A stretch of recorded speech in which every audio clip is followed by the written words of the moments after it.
Assalamualaikum warahmatullahi wabarakatuh. Hai kawan-kawan, mahasiswa, mahasiswi uh, yang mengambil perkuliahan metode numerik. Hari ini saya akan menyampaikan materi kuliah hari ini, yaitu materi kuliah pertemuan pertama, yaitu membahas tentang pengenalan metode numerik, kemudian pengenalan bilangan dan angka signifikan. Kemudian kita akan bahas juga tentang galat dan toleransi, dan nanti akan kita akhiri dengan perhitungan sederhana metode iterasi. Oke, baik. Mari kita mulai perkuliahan kita hari ini. Bismillahirrahmanirrahim. Secara umum, penyelesaian kasus-kasus fisis secara matematis dikelompokkan dalam dua metode, yaitu metode analitis dan yang kedua, metode numerik. Selama ini, kalian mungkin telah terbiasa menyelesaikan kasus-kasus fisis seperti kecepatan, gaya, daya, dan lain-lain dengan menggunakan rumus yang telah tersedia. Sehingga hasil yang diperoleh adalah pasti dan akurat. Metode yang kalian gunakan selama ini disebut dengan metode analitis. Akan tetapi, tidak semua masalah fisis dapat diselesaikan dengan metode ini. Sebagai contoh ialah, untuk variabel-variabel yang tidak memiliki hubungan langsung, seperti hubungan antara kecepatan dengan massa atau kecepatan dengan tekanan fluida dan sebagainya, itu tidak bisa kalian selesaikan secara analitis. Atau mungkin kalian pernah ketemu dengan persamaan-persamaan kuadratik yang memiliki tingkat yang tinggi, yaitu memiliki kuadrat hingga sampai lebih dari pangkat 3. Persamaan-persamaan ini tidak akan dengan mudah bisa kalian selesaikan dengan metode analisis. Untuk kasus-kasus seperti tadi yang saya sebutkan tadi, maka penyelesaian yang tepat adalah dengan menggunakan metode numerik. Nah, metode numerik merupakan teknik yang digunakan untuk merumuskan masalah matematis sehingga bisa diselesaikan dengan operasi hitungan. Metode ini merupakan metode alternatif yang dalam penyelesaian persoalan matematis tidak dapat diselesaikan secara analitik. Metode ini merupakan metode aproksimasi atau pendekatan, sehingga di sini kalian akan mengenal yang namanya galat atau kesalahan hitung dan toleransi. Alat-alat pendukung yang diperlukan dalam kuliah ini adalah laptop. Saya sarankan kalian menggunakan laptop dalam kuliah ini, karena ini akan sangat membantu sekali mempercepat proses perhitungan atau penyelesaian kasus-kasus yang diberikan. Nah, sebagai contoh, ada karakteristik sebuah pompa sentrifugal yang digunakan untuk membantu proses pengaliran fluida dari sebuah tangki yang diberi kode L1 dan tangki lain diberi kode L2 melalui sebuah pipa berdiameter D yang memiliki hubungan antara head pompa HM dalam satuan cm dengan debit Q dalam satuan cm kubik per detik. Nah, model matematika yang diperoleh model matematika yang diperoleh untuk karakteristik pompa tersebut memenuhi persamaan berikut. HM sama dengan bla bla bla bla bla. Sehingga situ sampai Q3. Nah, maka kalau kita menggunakan metode analitis, maka ini akan sangat sulit sekali dan memakan waktu yang panjang sekali. Tapi ketika kita menggunakan metode numerik, maka ini akan memangkas waktu yang lama yang digunakan pada metode analisis. Dalam mempelajari metode numerik ini, selain laptop, kalian juga harus memiliki minimal satu dari software berikut ini. Ya. Minimal Excel. Ya. Nah, dalam kuliah ini kita akan menggunakan Microsoft Excel yang merupakan software yang paling mudah kita peroleh, kita jumpai. Selain Excel ada Turbo Pascal, ya, Fortran, Matematika, Maple Basic, C++, TurboCircuit, dan sebenarnya masih banyak lagi. Untuk numerik, ya. Kalian bisa, tapi saya pikir satu aja kita gunakan, yaitu Microsoft Excel. Nah, selama kalian mempelajari metode numerik, maka kalian berhubungan dengan bilangan, angka. Nah, maka perlu saya ingatkan kembali, saya refresh kembali tentang bilangan. Bilangan yang kita gunakan adalah bilangan real. Ada dua jenis bilangan, ya. Bilangan real yaitu bilangan eksak dan bilangan non eksak. Dalam kuliah ini kita menggunakan bilangan non eksak, yaitu bilangan yang menggunakan pendekatan dan pembulatan. Sementara bilangan eksak ini sebenarnya sudah kalian gunakan, ya, sudah kalian menggunakan sehari-hari ketika kalian menggunakan metode analisis. Baik. Dalam istilah bilangan ada yang disebut dengan angka signifikan. Apa itu angka signifikan?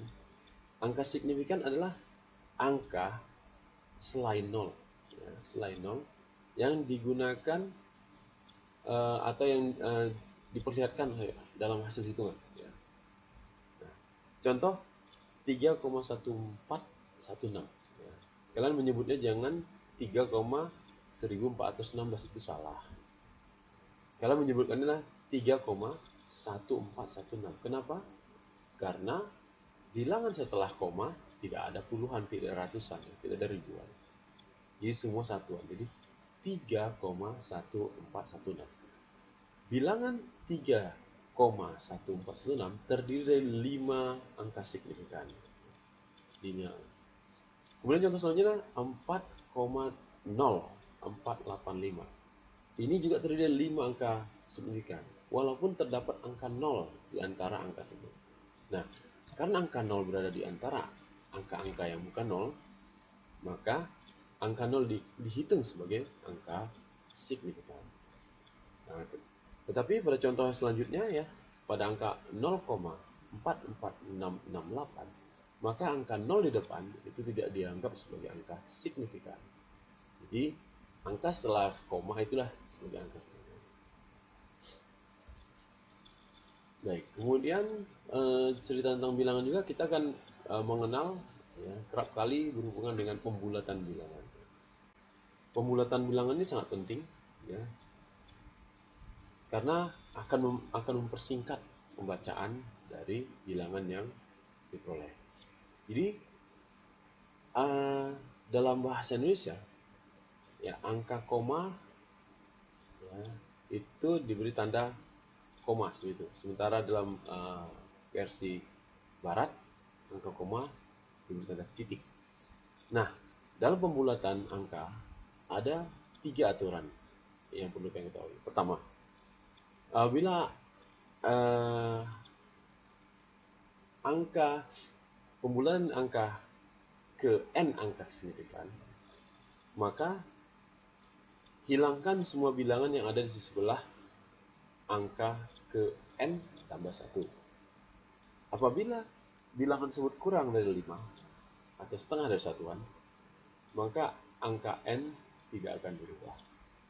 Apabila lebih besar dari setengah satuan, maka angka n akan bertambah 1. Apabila tepat, maka kita lihat apakah dia ganjil atau genap. Kalau dia ganjil, maka dia akan bertambah 1. Kalau genap, tidak akan berubah.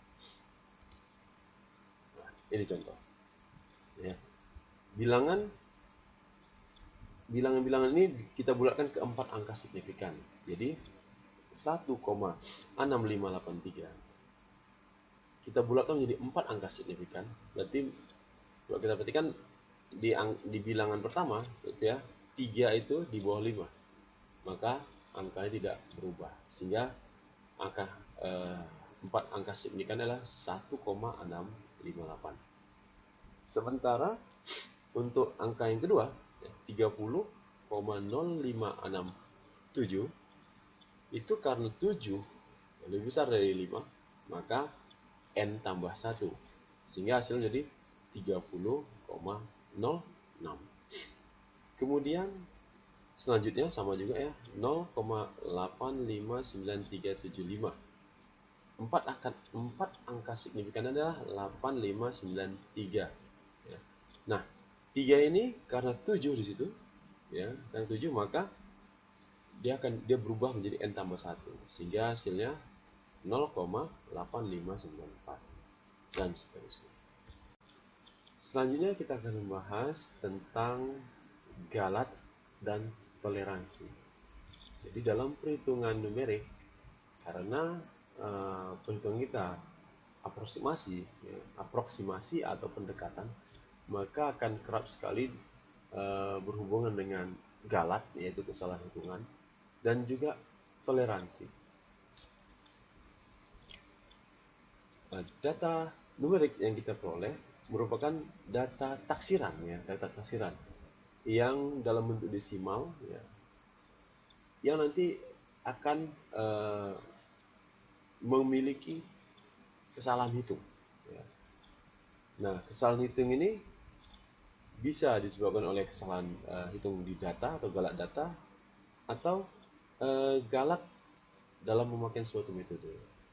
Nah, oleh karena itu maka kita perlu mempelajari apa itu atau bagaimana cara menggunakan galat dan toleransi tersebut. Nah, jenis galat yang digunakan ya, ada 2 jenis ya, kesalahan mutlak ya, dan kesalahan semu. Nah, kesalahan mutlak yaitu perkiraan dikurang nilai sebenarnya, sementara relatif ya, itu adalah perkiraan dikurang nilai sebenarnya dibagi nilai sebenarnya. Atau yang semu adalah kesalahan mutlak semu, perkiraan sebelumnya dikurang dengan perkiraan berikutnya. Sementara kesalahan relatif semu, nah ini yang akan kita gunakan selalu, yaitu perkiraan sebelumnya dikurang perkiraan berikutnya dibagi dengan perkiraan berikutnya. Ingat di sini ada tanda garis ya, batas garis yang artinya adalah absolut. Ini adalah tanda absolut. Artinya berapapun nilai yang diperoleh, apakah bernilai negatif, maka tetap hasilnya dalam bentuk bilangan positif. Sementara dalam perhitungan numerik, ya kita memerlukan toleransi, di mana toleransi ini merupakan batas menerima suatu galat. Tanpa nilai toleransi maka perhitungan numerik kita tidak akan berhenti, akan terus tanpa ada hentinya. Baik, sebagai contoh sederhana berikut ini, ada sebuah persamaan kuadratik pangkat 3 ya, ada tingkat 3, yaitu 2x pangkat 3 dikurang 7x ditambah 2 sama dengan 0. Nah, kita diminta untuk mencari berapakah nilai x-nya yang mendekati hasil tersebut, sehingga apabila dimasukkan nilai x tersebut hasilnya 0. Baik, untuk mengerjakan ini saya akan memperlihatkan cara pengerjaannya dengan menggunakan Microsoft Excel. Baiklah, mari kita mulai. Pertama yang kita lakukan adalah kita akan mencoba memperkirakan ya, mencoba-coba berapa nilai x ya untuk persamaan ini, sehingga apabila dimasukkan menghasilkan 0 atau mendekati 0 ya. Nah, maka cara yang paling mudah adalah kita buat tabelnya. Oke. di sini kita buat nilai X ya, untuk X-nya di sini untuk di sini kolom X, di sini kolom Y. Nah, Y itu inilah ya. Jadi persamaan itu kan biasanya Y sama dengan ya kan 2X pangkat 3 kurang 7X tambah 2. Nah, dalam persamaan ini Y-nya bernilai 0. Y-nya bernilai 0. Sehingga persamaannya menjadi 2X pangkat 3 dikurang 7X ditambah 2 sama dengan 0. Nah, baik. Sekarang di nilai Y ini kita masukkan rumus ini ya, rumus 2X pangkat 3 kurang 7X tambah 2. Dengan cara sama dengan ya, kalian bisa nanti belajar menggunakan Excel ya, perhitungan Excel. Ini menggunakan Excel biasa saja ya. Tidak ada pakai rumus yang aneh-aneh enggak ya. Ini biasa saja perhitungannya. Jadi kalian bisa belajar sendiri perhitungan dasar perhitungan Excel sendiri ya. Baik, sama dengan buka kurung 2 dikali kolom X nih, kolom X pangkat 3 ya, shift 6 ya, shift 6 pangkat 3 tutup kurung dikurang buka kurung lagi 7 kali nah ya X ya. Jadi sel X ya, tutup kurung ditambah 2. Oke. Nah, kita perhatikan jika nilainya 0 di sini ya.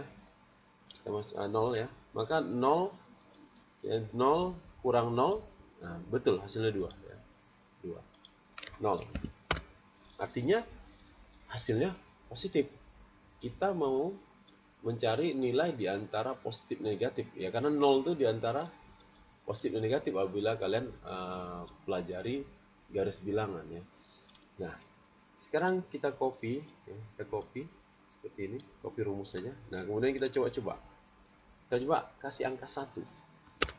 Nah, ternyata angka 1 bernilai minus 3. Berarti nilai X kita berada di antara 0 dan 1. Nah, tapi kita tidak cukup sampai situ. Kita harus terus mendekati nilainya. Dekati. Saya coba masukkan 0,5. Nah, setengah dari 1. Nah, ternyata nilai 0,5 ini masih minus.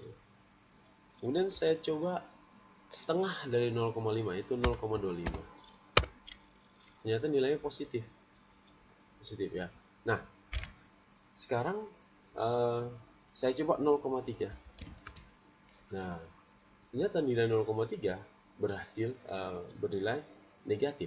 Sehingga penyelesaian kita di sini berada di antara 0,25 dan 0,3. Baik. Selanjutnya,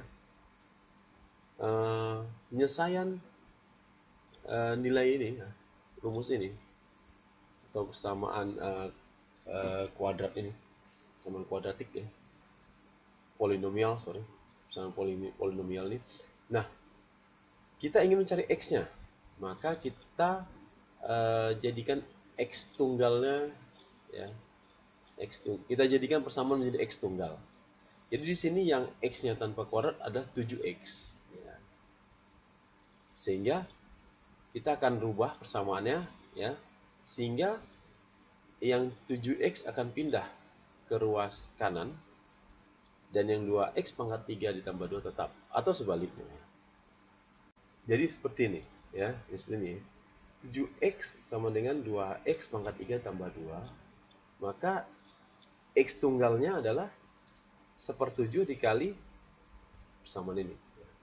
Nah, maka kita susunlah ya. Kita buat di sini X, kemudian di sini Fx, fungsi X tunggal. Kemudian di sini galat. Nah, ingat kita gunakan galat relatif semu. Galat relatif semu. Baik. X kita masukkan 0,25. 0,25. Ini ya. Nah, kemudian Fx-nya yang ini ya, yang ini. Oke.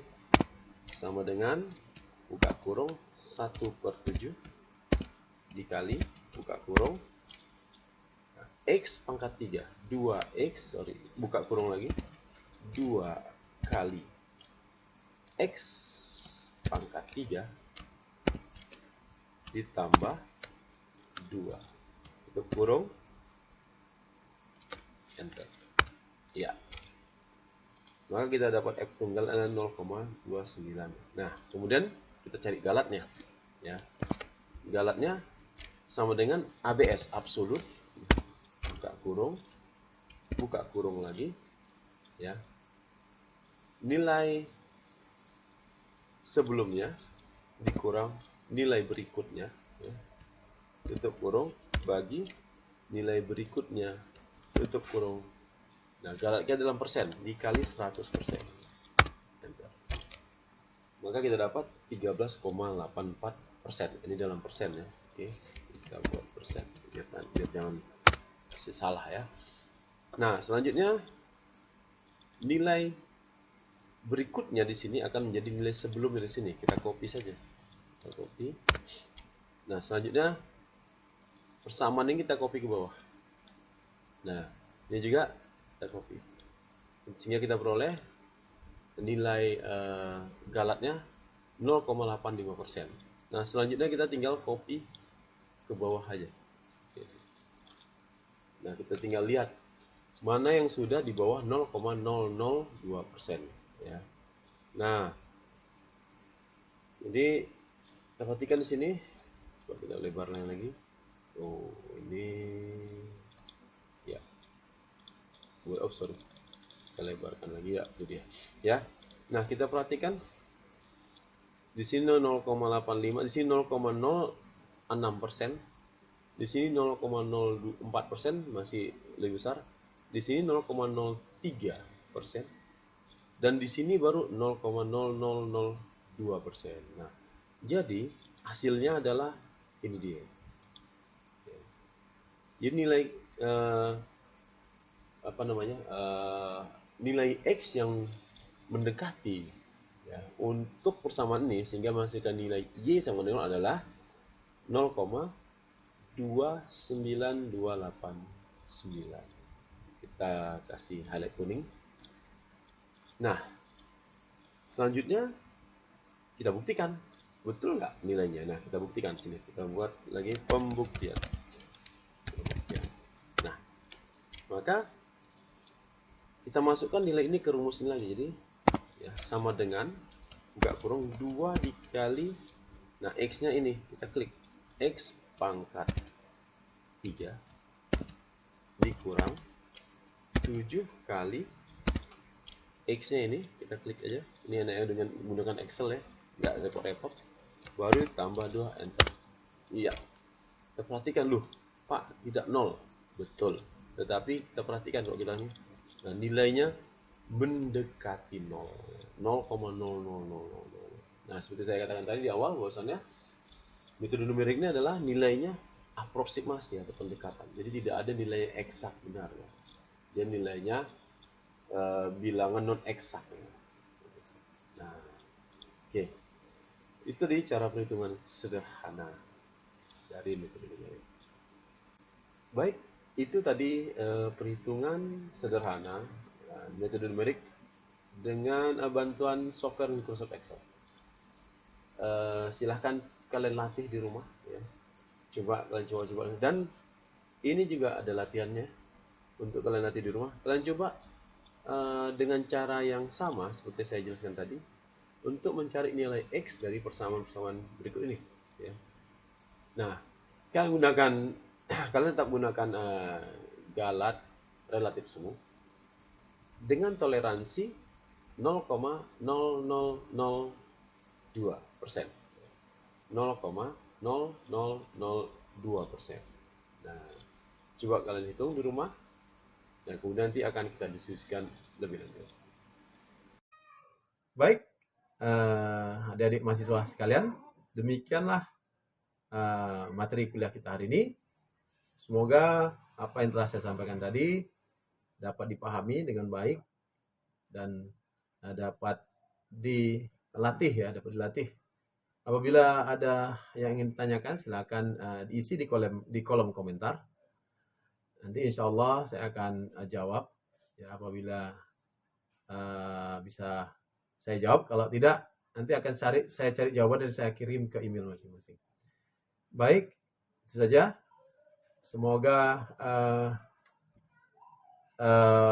bisa menambah referensi perkuliahan untuk perkuliahan metode numerik kali ini. Terima kasih atas perhatiannya. Tetap dukung channel saya ya dengan like dan subscribe video ini. Terima kasih. Assalamualaikum warahmatullahi wabarakatuh.